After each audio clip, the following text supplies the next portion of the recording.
In August of the year 2018, three public utility workers from the town of Pine Vista descended into the basement of the abandoned Silver Canyon Motel. They were only looking for rusty pipes and old electrical panels to disconnect the building from the network before dismantling. In the far corner of the basement, behind rows of crumbling bricks, they saw a massive industrial freezer. The body was covered with a layer of dust and rust, and the door was a solid seam of metal neatly welded around the perimeter. No handles, no cracks. It was as if someone had decided one day that this box would never be opened again. When the utility welder cut the seam, the basement fell silent. There were no products or equipment inside, only two female figures stiffly bent by the cold in sleeping bags that were glued to the icy walls. In a few days, the San Juan County lab will confirm that these are Tiffany and Frances Sparks, sisters who disappeared in the Sierra Lamar forest more than 2 years ago. The official cause of death was hypothermia in a confined space. The only question that haunted both the family and the detectives was how two experienced tourists ended up sealed in the freezer of an abandoned motel tens of miles from the trail from which they disappeared on a summer Sunday in 2016. On the 12th of June, 2016, on Sunday, the Hawks Rise Trail near the Cane Creek Quarry looked the same as it always did at this time. Dry dust under the feet of tourists, the smell of heated pine, and rare screaming birds hovering over the treetops. But by noon, the two women who were supposed to return from the weekend hike never showed up.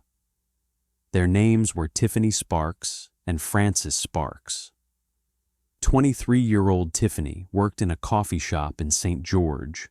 26-year-old Frances worked in a dental clinic nearby. The sisters were used to hiking trails and often spent weekends in the mountains, especially in the Sierra Lamar National Forest, where every turn of the trail was almost familiar to them. The plan was simple: drive to Cane Creek on Friday night, walk about 10 miles into the woods, spend the night by the stream, and return on the same trail on Sunday. The Park Service recorded their departure on the route on June 11th, Saturday, shortly after 7 a.m. According to the ranger on duty that day, the sisters were calm, well-equipped, and experienced. He later recalled, "They had everything they needed. They knew the route. There was nothing suspicious." This was recorded from the ranger's words in the official report.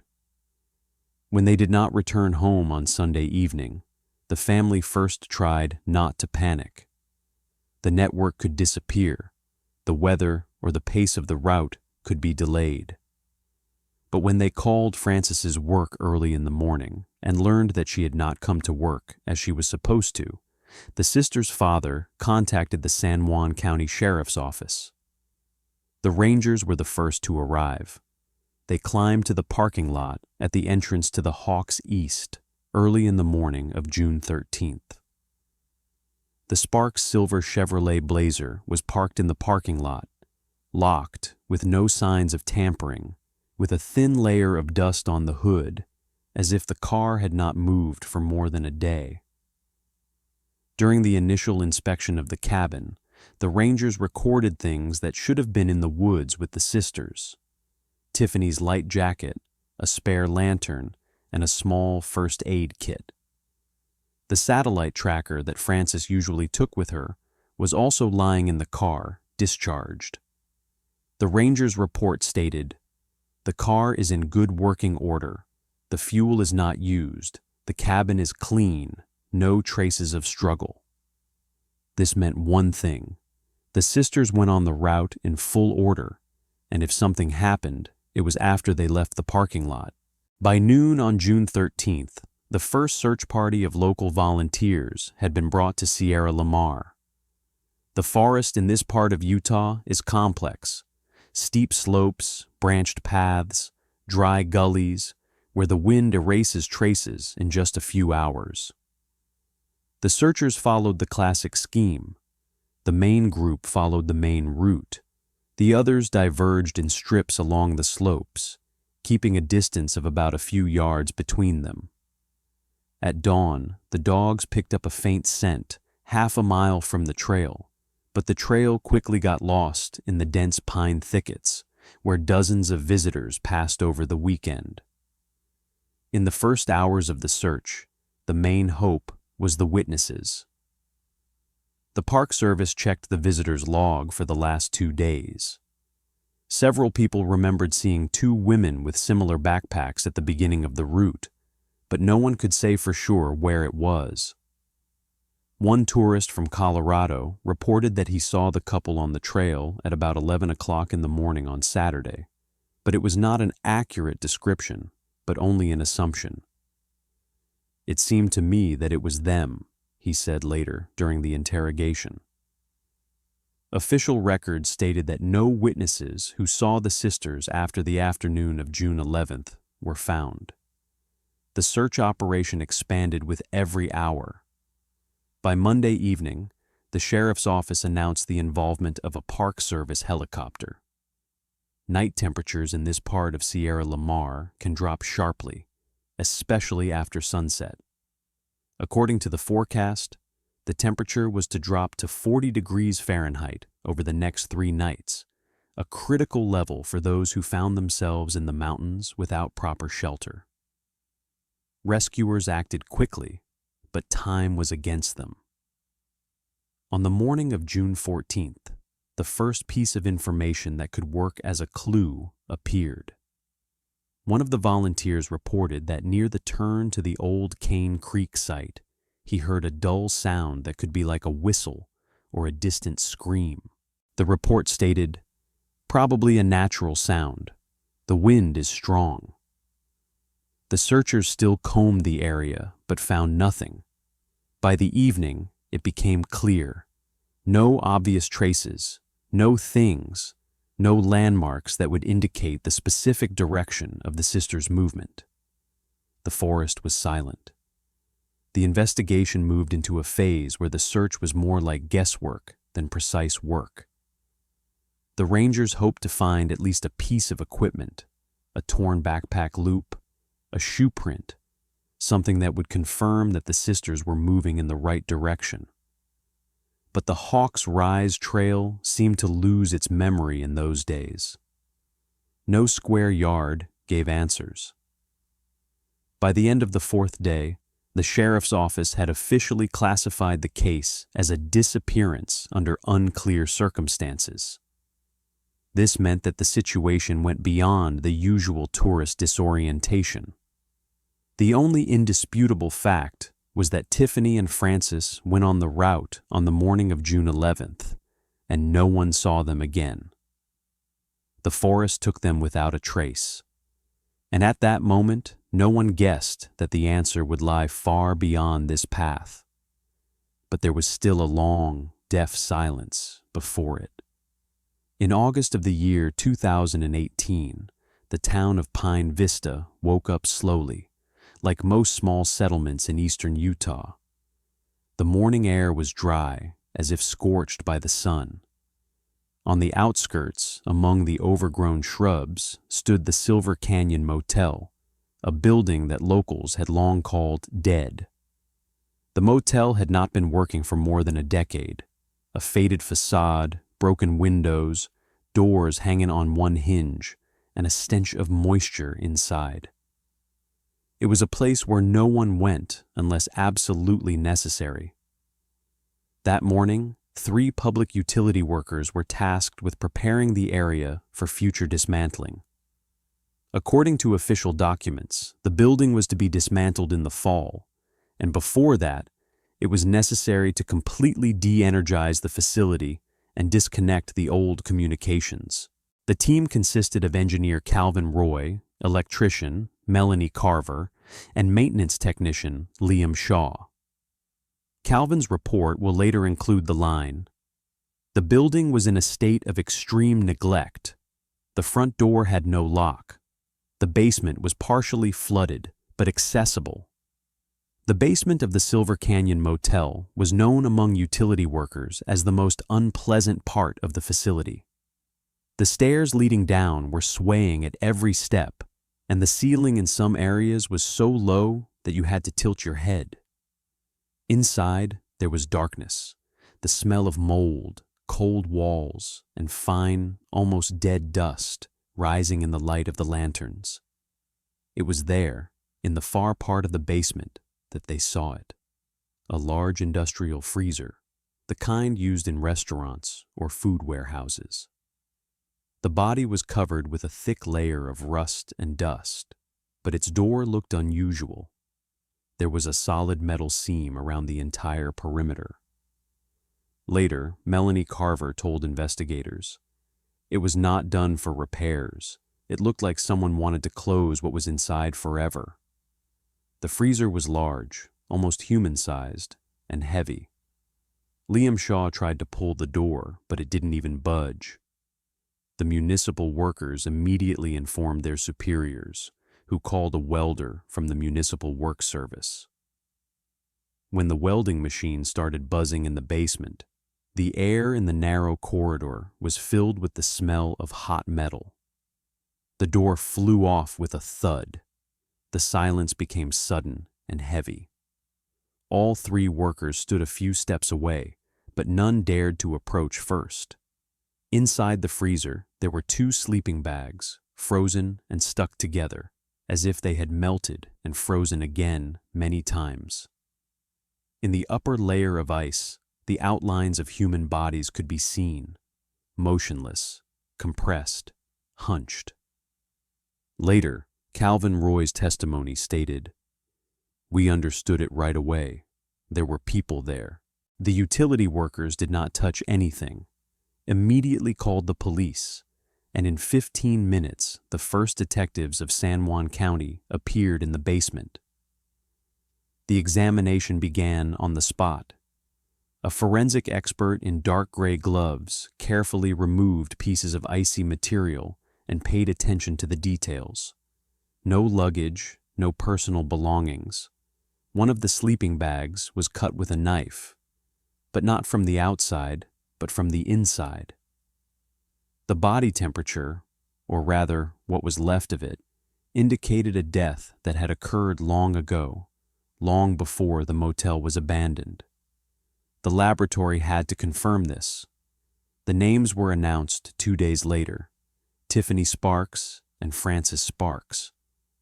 The same missing couple that was searched for in the Sierra Lamar forest in June 2016. 2 sisters who had just disappeared between the pine slopes now lay in front of forensic experts in an empty basement on the outskirts of another town, several dozen miles from where they were last seen alive. The official report of the forensic expert established that the death occurred as a result of hypothermia in a confined space. There were no characteristic traces of struggle, fractures, or cut wounds on the bones. But this did not answer the main question: how they got into the freezer, why the door was welded, and who had access to industrial welding equipment to do the job so accurately and evenly. An important line appeared in the forensic laboratory document.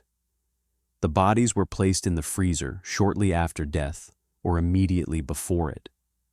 It meant only one thing: someone did everything possible to hide them for a long time, and almost achieved his goal.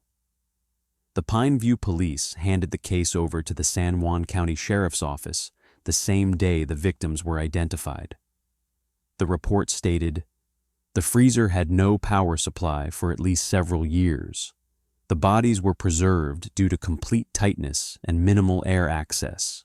Welding was performed by a specialist."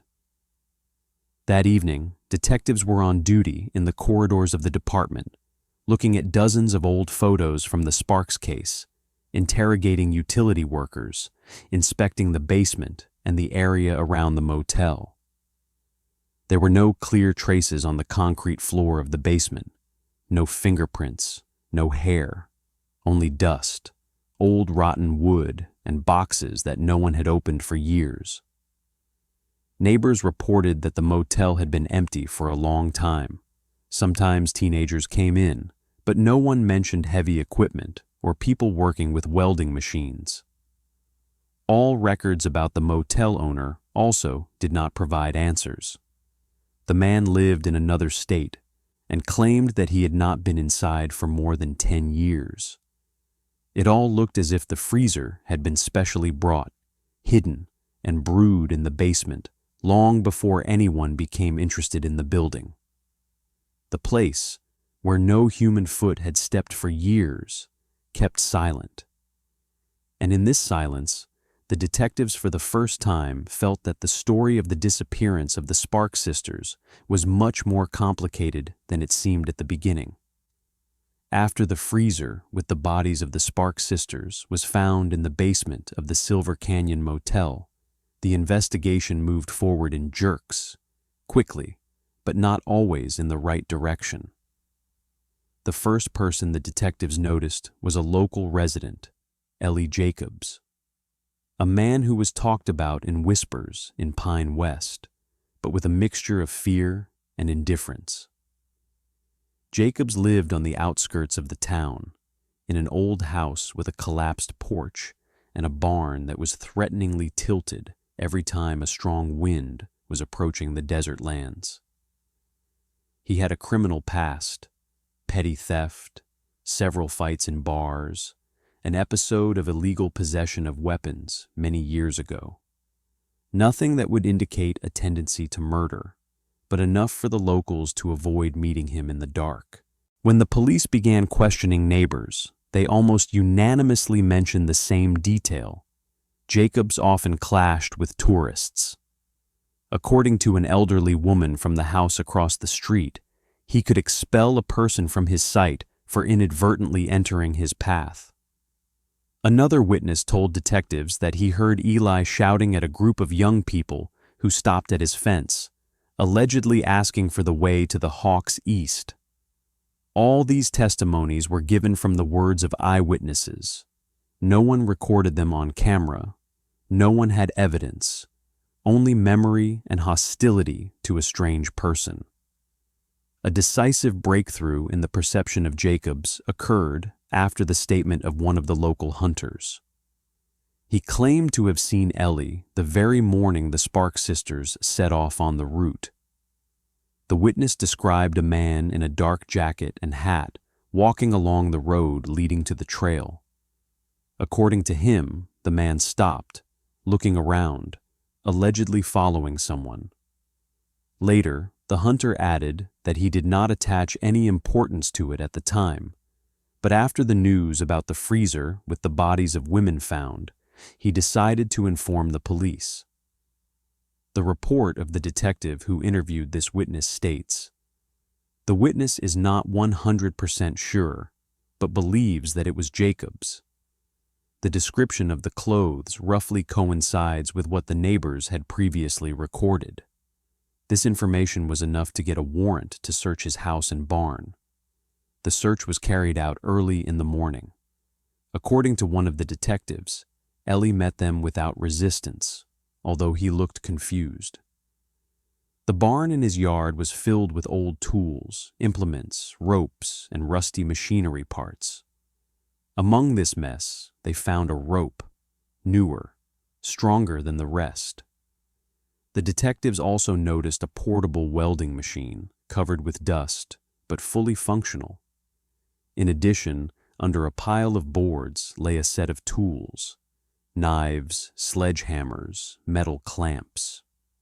The official report on the results of the search contained a list of items found. All of them were potentially dangerous or could be used for illegal activities, but none of them were directly related to the disappearance of Tiffany and Francis. However, at that time, the investigation was already moving by inertia. The suspicion was formed, and it was based not on evidence, but on the fact that the image of Jacobs perfectly fit into the version that the detectives tried to put together.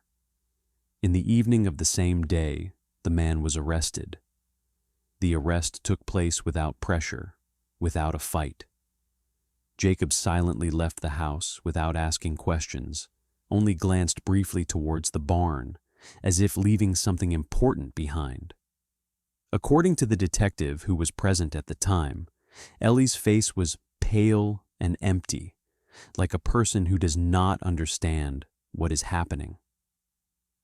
The first interrogations were routine. Jacobs denied seeing the Sparks sisters on the day they disappeared. He denied that he was near the Hawks Rise Trail. He denied that he had ever entered the territory of the old motel. He admitted that he had quarreled with tourists, but claimed that it was a long time ago and had nothing to do with the two women who disappeared in the mountains. The testimony was indirect, shaky, but public pressure and the desire for a quick result did their job. Ellie Jacobs was officially named the main suspect in the Sparks case. The news of the arrest spread quickly. Local publications wrote about a man with a dark past who could be involved in the death of women. But at that time, there was no real evidence, only guesses, fears, and hostility. The factual side looked empty. No fingerprints on the freezer, no biological traces in the barn, no confirmation that the rope found in Jacobs was related to the crime. Everything was too vague, too uncertain. Despite this, Eli Jacobs remained in custody, and investigators continued to build a version that was based on shaky ground, fear, assumptions, and the false hope that the case could be closed by finding a convenient culprit. It's been over 2 months since Eli Jacobs was taken into custody. For locals, it was a time when the case of the disappearance of the Sparks sisters seemed to be finally moving forward. Newspapers published materials about possible motives, social networks discussed his previous offenses, and neighbors mentioned the smallest quarrels, which now seemed to be evidence of danger. But at a time when the community almost convinced itself that the perpetrator was found, the investigation went the other way, in the direction that gradually destroyed the confidence in Jacobs's guilt. The first doubts appeared after the completion of forensic examination. The equipment found in his barn had no hair, no traces of blood, no fingerprints that belonged to any of the Sparks. The rope seized during the search turned out to be ordinary, factory-made, and had no unique characteristics. Forensic experts did not find any microfibers or particles on it that could connect it to the material environment of the freezer from the motel basement. Then the results of the DNA analysis came in. The San Juan County Laboratory issued an official report: no match. There was nothing that connected Jacobs to the freezer, to the sleeping bags, to the ice, to the remnants of fibers on the inner walls. Detective Sarah Mandy, who had been in charge of the case from the beginning, received the document on Wednesday in early August. In the official report, she wrote a simple phrase: "There is no physical evidence." It was a blow to the investigation, but it became even harder after checking his alibi. Earlier, Ellie's testimony was considered weak, unconvincing, and general. He claimed that on the day of the sisters' disappearance, he was in his cousin's workshop at the other end of the city, helping to repair an old tiller. His cousin confirmed these words, but then the investigation did not give it any importance. A relative, they said, could lie. 2 months later, the case was reviewed in more detail. The workshop was indeed open that morning, and 2 more customers remembered seeing a man there who looked like Eli, who was rummaging through the tools and arguing with his brother over a set of wrenches. The testimonies were not perfectly accurate, but convincing enough to remove the main suspicion. The district prosecutor gave the order to review the arrest materials, and in a week it became obvious. It was impossible to keep Jacobs in custody. All the actions of the investigation were based on assumptions and hostility of the neighbors. There was no evidence, no motive, nothing that could legally link him to the crime scene. In the second half of August, Eli Jacobs was officially released. According to the department employee who was present at the paperwork, the man looked exhausted and exhausted, not angry, not aggressive, but rather devastated after weeks of suspicion and pressure. When he left the administration building, there was no one around to meet or support him. The town, which had already decided that he was guilty, was now in no hurry to admit its mistake. For Sarah Mandy, this moment was a turning point. In her official notes, she left a record. "We went the easy way and lost time. The real criminal is still around." Her disappointment was not just professional. She took part in the search for the sisters on the first day, saw their parents standing at the table with a map, and remembered every little thing from those early hours when there was still hope to find them alive. Now that it became clear that the suspicion was wrong, the investigation returned to the start. There was a blank space in the Sparks case, the same one that investigators had been trying to fill for 2 months, drawing Jacobs's figure to it. Sarah began to review the documents again.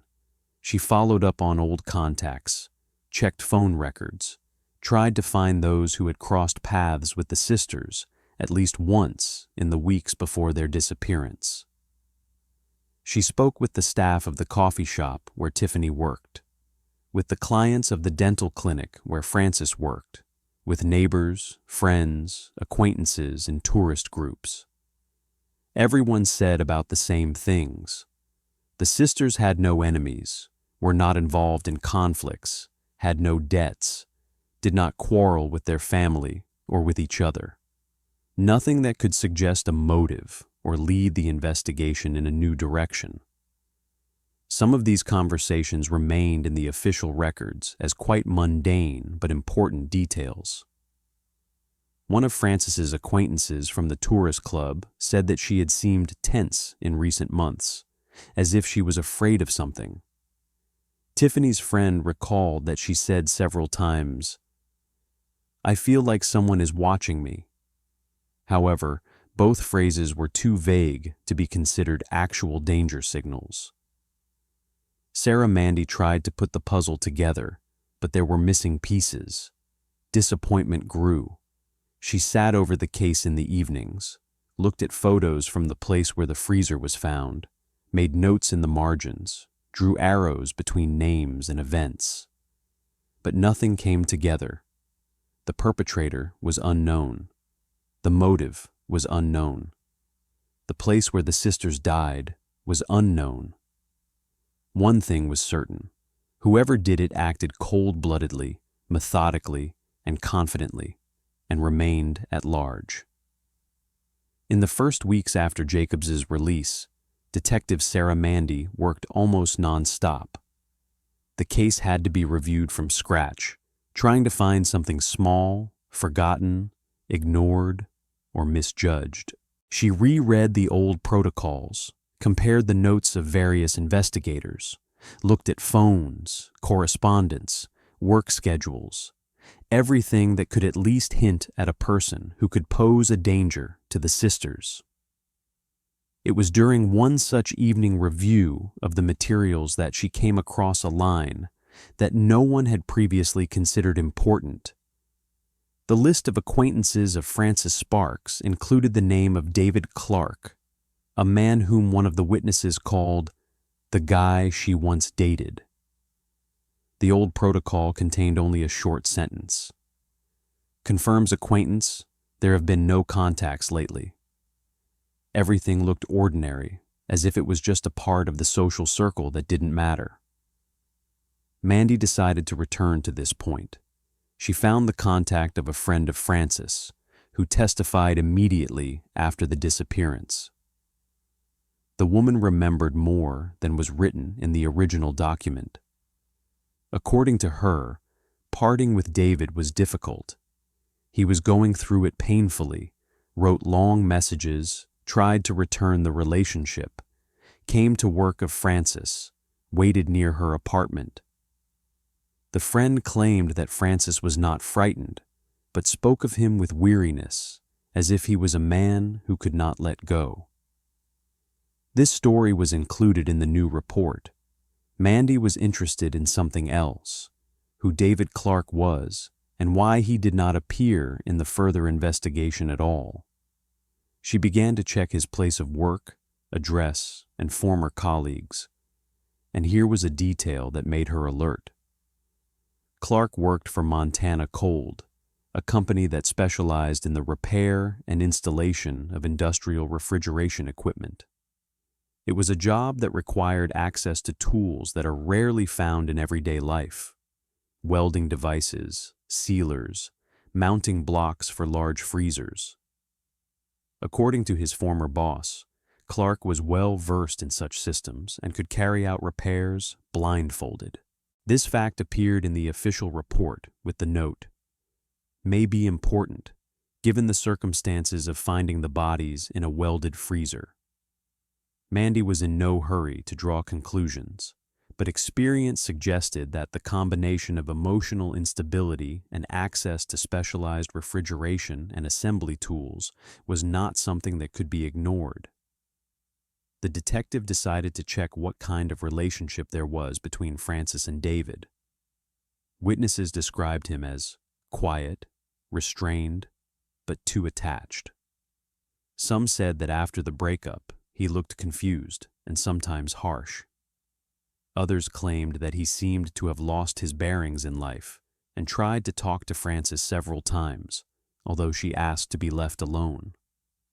In the new interrogations, several acquaintances mentioned that in the last weeks before the sisters went on their hike, Frances received messages from an unknown number.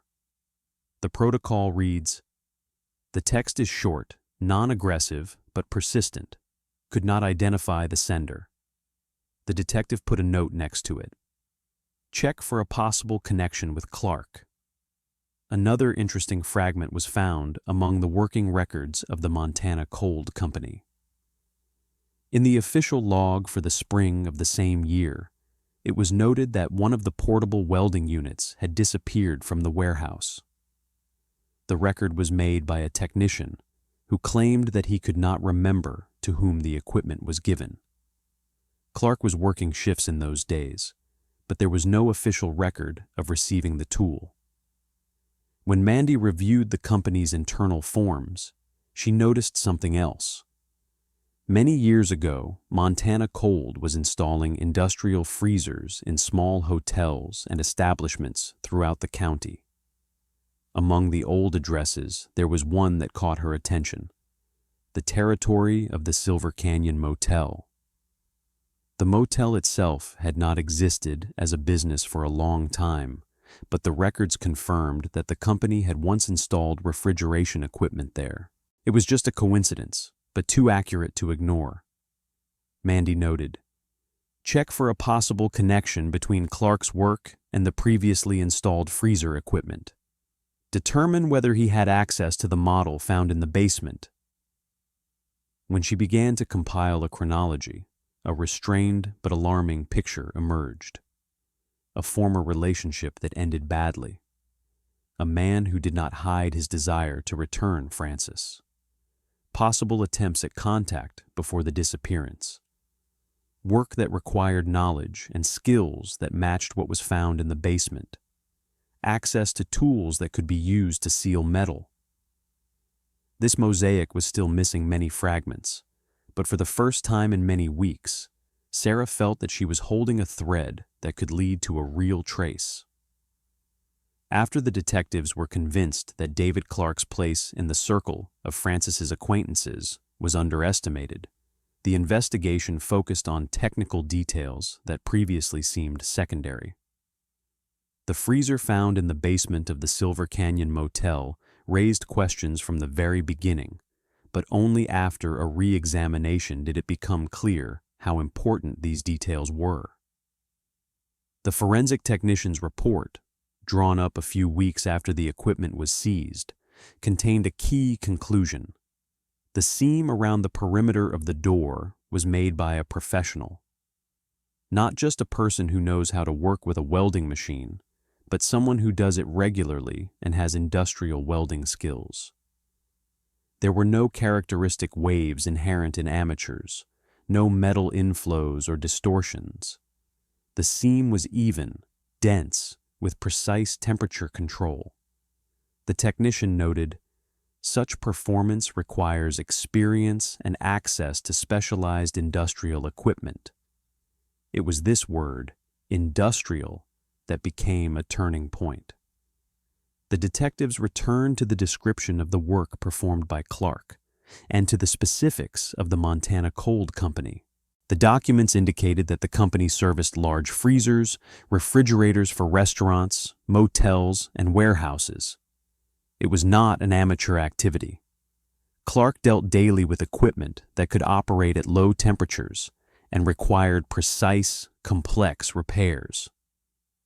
At the request of the investigation, the company's management provided access to the inventory logs for the previous year. And it was there that they found a record that immediately caught Mandy's attention. A few days before the Sparks sisters went on their hike, a portable welding unit capable of operating autonomously and being used even in hard-to-reach places disappeared from the warehouse. The log had a mark about the inventory discrepancy, but there was no trace of who exactly received the equipment. In an internal investigation, one of the company's employees noted that he saw Clark in those days with a tool that should not have been in his hands. This testimony was given verbally, without confirmation, but the very fact that Clark had a welding unit made the entry in the log particularly significant. The technical report submitted by the expert group also noted that the type of welding used in the freezer under the motel corresponded to the equipment stored in the Montana Cold Warehouse.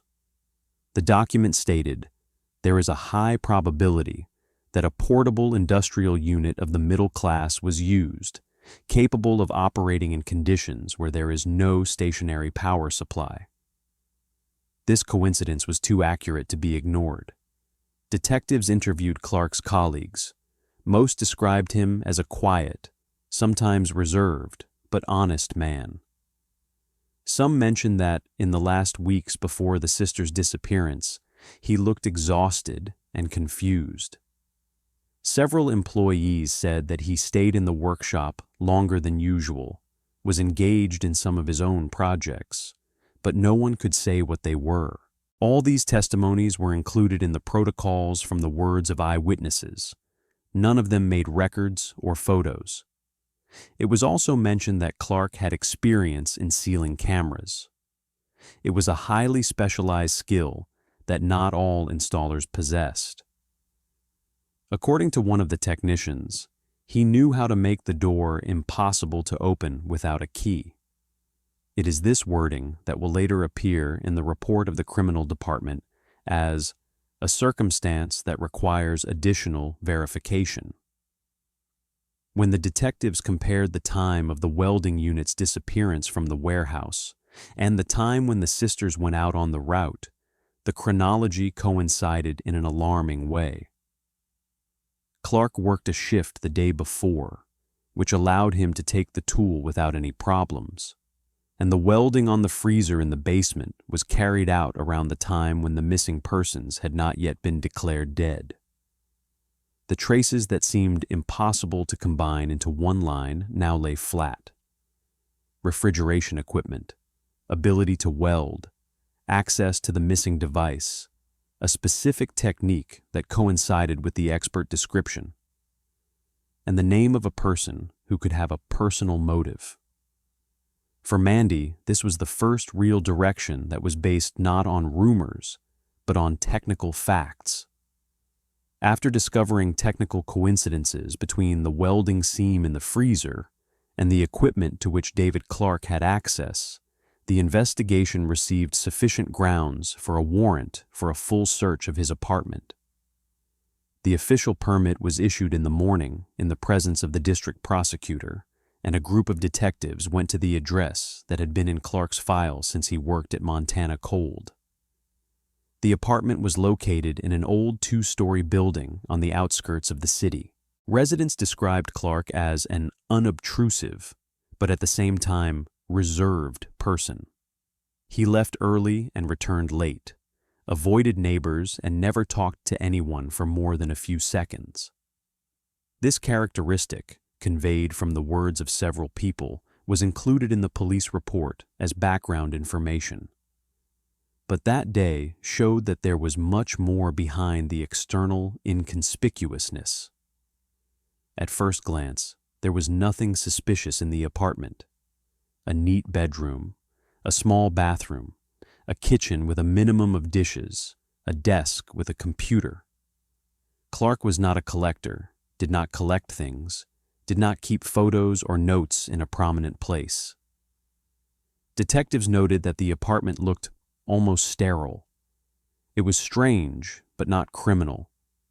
The situation changed when investigators noticed one detail. In the living room, under the carpet, there was a barely noticeable square line, an unevenness that looked like the outline of a hidden panel. Detective Sarah Mandy noticed this. She asked the search technician to lift the carpet, and he found a small wooden slab that did not match the other floorboards. After the panel was carefully removed, it became clear that the apartment was hiding much more than it seemed. In a small but deep hiding place, there were things that immediately made the detectives change their facial expressions. Hundreds of photographs, collected in neat stacks, were tied with rubber bands. All the pictures show the same person, Francis Sparks. There were photos taken from a long distance, at work, at the door of a dental clinic, in the parking lot of a store, near her apartment, on a walk with her sister. Others were much closer, taken almost around the corner. In some of them, Frances was sitting in a coffee shop reading a book. In others, she was getting out of the car, unaware that she was being photographed. Several photos were signed with undated short phrases. Late shift, went the northern route, still a chance, didn't look back. All these phrases were recorded in the protocol as they could indicate the chronology of Clark's observations. Next to the photos were things that he could not have obtained legally. A small scarf that belonged to Frances, a ring that a friend recognized during a later inspection, a bottle of perfume, almost empty. All these items were submitted for examination, but even then the investigators had no doubts. It was not a random collection, but evidence of obsession.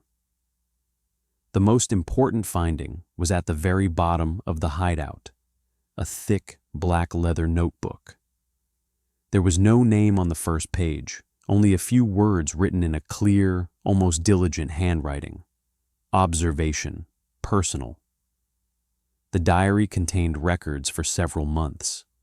In them, Clark described Frances's routes, her habits, her work schedule, and even situations she might not have noticed. One paragraph caught the detective's attention in particular. She went out on the balcony at 7:30. She spoke to her sister again. She doesn't understand that it can be dangerous. There were no direct threats in the records, but between the lines there was an obsessive persistence that gradually turned into control. In several places, Clark compared his observations to the opportunity to save her from making the wrong decisions. These formulations are conveyed verbatim in the forensic report. But the biggest chill ran down the investigators' spines when they opened the last pages of the notebook. There was a printout of the map of the route the sisters took on the hike. There was one mark on it, a circle with the inscription, "Last Chance." Nearby, in the corner of the page, someone added, "We can't wait any longer." Behavioral experts who were called in for analysis called it a combination of emotional fixation and transition from observation to action. According to them, the diary testified to a long-lasting obsession that gradually turned into a dangerous mania. The findings in the hideout, photos, personal belongings, and notes were officially entered into the case. And although they did not yet give a complete picture, the investigation for the first time had a real motive, one that was not based on random witnesses or assumptions, but was recorded by a man who for years looked at Francis not as a former partner, but as an object without which he could not imagine his existence. Every fragment in the hiding place under the floor was no longer just a thing. It was part of a chain that led to the woman whom Clark followed, photographed, and collected the little things of her life, and to the route he marked as his last chance.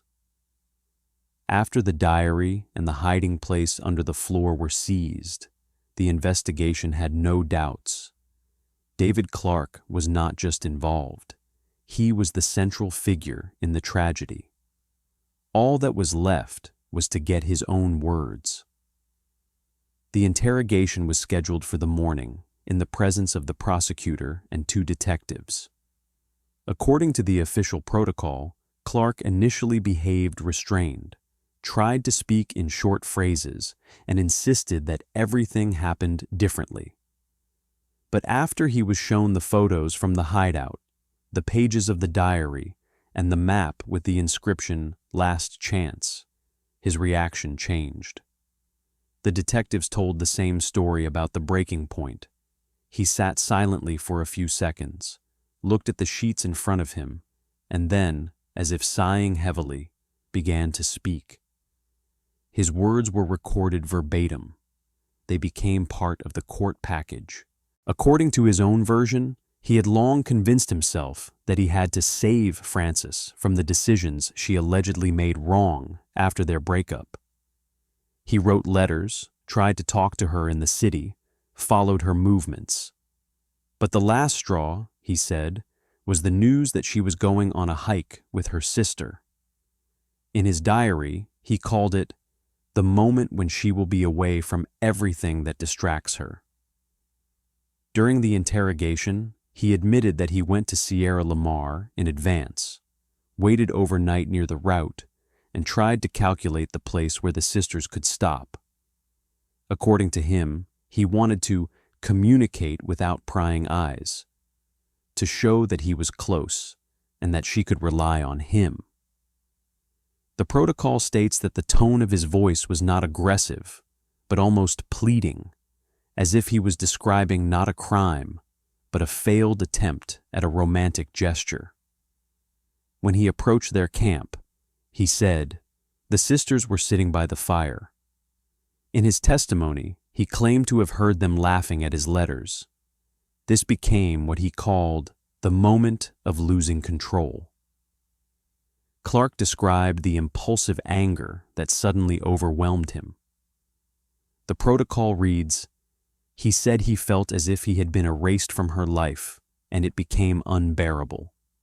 He described the details of how he captured the sisters in a confusing way.